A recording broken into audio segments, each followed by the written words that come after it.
Pernahkah Anda membayangkan ada satu malam yang nilainya itu bisa melebihi seumur hidup kita? Nah, dalam kesempatan kali ini, kita akan coba selami makna dari surah Al-Qadr. Ini surah yang sangat pendek, tapi pesannya luar biasa agung.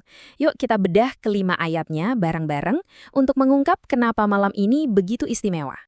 Oke, kita mulai dari namanya. Nama surah ini sendiri, Al-Qadr, itu udah jadi petunjuk pertama buat kita. Al-Qadar itu bisa berarti kemuliaan, kekuasaan, atau takdir. Keren banget kan?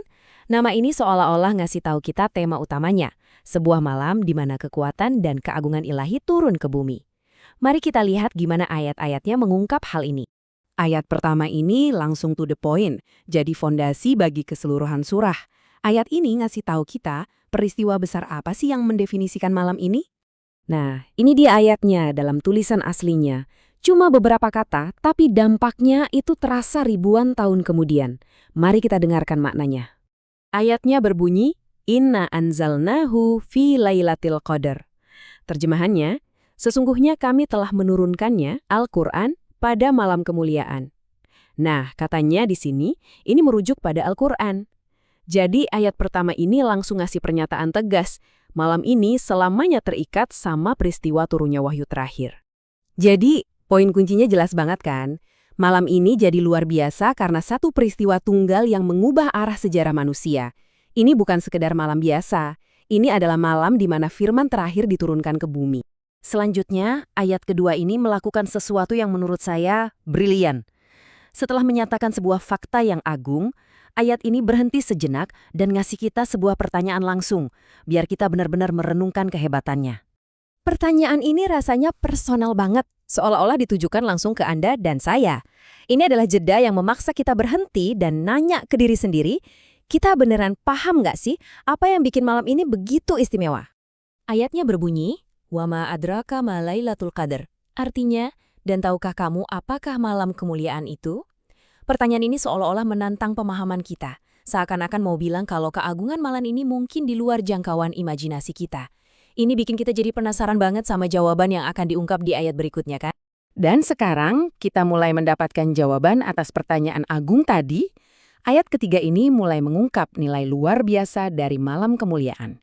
Dan ini adalah perbandingan yang mencengangkan. Sekali lagi, kita lihat ayatnya begitu ringkas. Cuma beberapa kata dalam bahasa Arab, tapi membawa bobot perbandingan yang luar biasa. Ayatnya berbunyi, Lailatul Qadri khairum min alfis syahr. Terjemahannya, malam kemuliaan itu lebih baik daripada 1000 bulan. Ya, ini adalah jawaban pertama yang diberikan. Sebuah pernyataan matematis tentang nilai spiritual yang sulit kita bayangkan. Coba deh, kita resapi sejenak. Segala ibadah, doa, dan kebaikan yang dilakukan dalam satu malam ini, nilainya di mata Tuhan melampaui semua yang bisa kita kumpulkan selama 1000 bulan. Ini seperti sebuah bonus spiritual yang tak terhingga.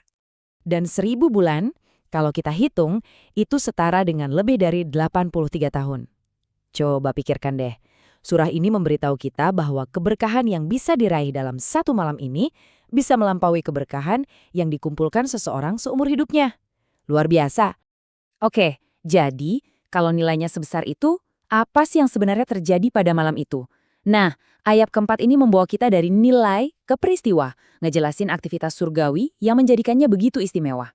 Ayat ini sedikit lebih panjang ya, dan kita bisa merasakan ada lebih banyak pergerakan di dalamnya. Ini adalah gambaran tentang langit yang terbuka dan aktivitas surgawi yang turun ke bumi. Terjemahannya berbunyi, pada malam itu, turun para malaikat dan ar-ruh dengan izin Tuhan mereka untuk mengatur semua urusan. Nah, ar-ruh atau sang roh diyakini adalah malaikat Jibril. Yang menarik, beliau disebut secara khusus, terpisah dari para malaikat lainnya. Ini untuk menunjukkan betapa agungnya peran beliau pada malam itu. Jadi, ada 3 hal penting yang terjadi. Pertama, para malaikat dan ar-ruh turun ke bumi dalam jumlah yang sangat besar. Kedua, semua ini terjadi bukan atas kehendak mereka sendiri, melainkan dengan izin dari Tuhan. Dan ketiga, tujuan mereka sangat spesifik, untuk melaksanakan dan mengatur setiap urusan yang telah ditetapkan untuk tahun berikutnya. Sekarang kita sampai pada ayat penutup yang menyempurnakan gambaran malam ini. Ayat ini nggak lagi berbicara tentang nilai atau peristiwa, melainkan tentang rasa dan suasananya. Dan inilah puncaknya. Sebuah kalimat pendek yang membawa ketenangan yang luar biasa. Ayatnya berbunyi, Salamun hiya hatta matla'il fajr. Terjemahannya, kesejahteraan meliputi malam itu sampai terbit fajar. Kata kuncinya adalah salam, kedamaian, kata yang sama yang kita gunakan untuk saling menyapa. Ini menyeratkan sebuah kedamaian yang total dan menyeluruh. Jadi, inilah gambaran lengkapnya. Sebuah malam yang agung karena turunnya Al-Quran, nilainya lebih dari seumur hidup, dipenuhi oleh para malaikat yang melaksanakan perintah Tuhan, dan semuanya diselimuti oleh kedamaian total hingga fajar menyingsing. Surah ini meninggalkan kita dengan sebuah gambaran yang indah ya, malam yang penuh berkah, rahmat, dan kedamaian. Di tengah dunia kita yang seringkali terasa bising dan kacau, ini mengundang kita untuk merenung, seperti apa rasanya menemukan kedamaian hingga fajar dalam hidup kita sendiri. Terima kasih telah menemani kami dalam pembahasan ini.